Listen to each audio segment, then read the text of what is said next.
So Stacey Todd and myself through Klamath County Emergency Management. Stacey's been working on a variety of fuels mitigation grants since probably December timeframe.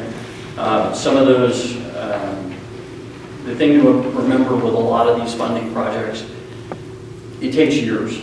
So, you know, you start an application process. That application process will take 12 to 18 months in some cases before you get everything submitted correctly and bounces back around. It's just the way that process works, unfortunately. So we look at it as a holistic, you're looking 4, 5, 6 years ahead, and that's kind of the rolling,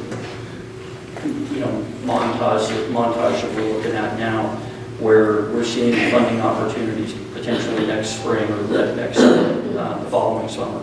And Stacey will talk a little bit more about that, but we've got some areas that are separate from what Leanne and Evan had talked about that we're going to be trying to reach out to the public for fuels mitigation projects and things like that. So thank you so much for having us here today. I just want to express my appreciation. It is a blessing in disguise sometimes that it takes so long for those projects, because I've been given the opportunity to open up an additional project that I thought was kind of over and done. And that is private property fuel mitigation efforts, particularly in the Oregon Shores 1 and Oregon Shores 2 area.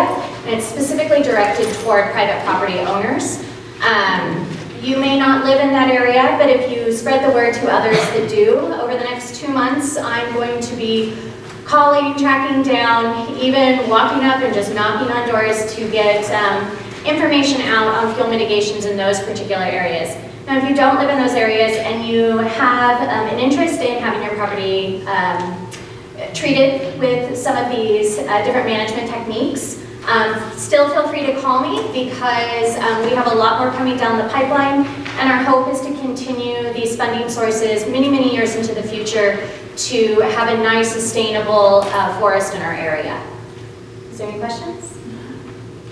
I'd just like to offer a comment. This is Chris Lamb, the president of the Klamath Shores Homeowners Association, and we did have one of those projects. I really want to thank Patrick and Jen and Leanne for helping us put that together, and it gave us a lot of peace of mind. I mean, there were still, obviously, we had sprinklers going all over the place, but I would encourage, we'd like to do more in our area as well, but I would definitely encourage people to take advantage of this opportunity, because really, we had that fuel rate, and to briefly summarize, ODF put a 50-foot fire break on either side of Modoc Point Road, and then did some fuel mitigation on our property. And did we do any other properties? I believe we did do a couple. So a couple of other properties as well. And I don't know if it's different because the fire didn't get to us, but I think having that was, we didn't get complaints about it. We were still very aware of the hazard, but I would encourage everyone to take advantage of that opportunity and take advantage of these resources, because it's really a really professional job, and it could have made a difference. If we jumped on our way, it would have made a big difference. Absolutely. We definitely saw the value in previous projects, which is why we wanted to continue those projects in different areas and extend that opportunity to as many different people as we can. Anyone else? Right, thank you.